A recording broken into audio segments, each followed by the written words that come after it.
Next దీన్ని బాగా మరగనివ్వాలండి.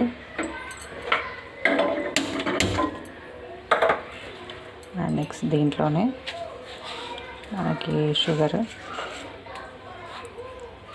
1.5 spoon వరకు షుగరు అండ్ 3 లవంగా వేసేసి బాగా మరిగించుకోవాలి.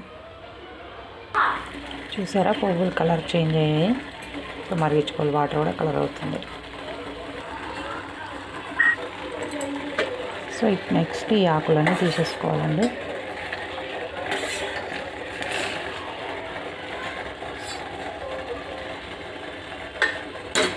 స్టవ్ ఆపేసుకున్నాం. నెక్స్ట్ దీంట్లో చల్ల వాటర్ పోసుకున్నాం కొన్ని.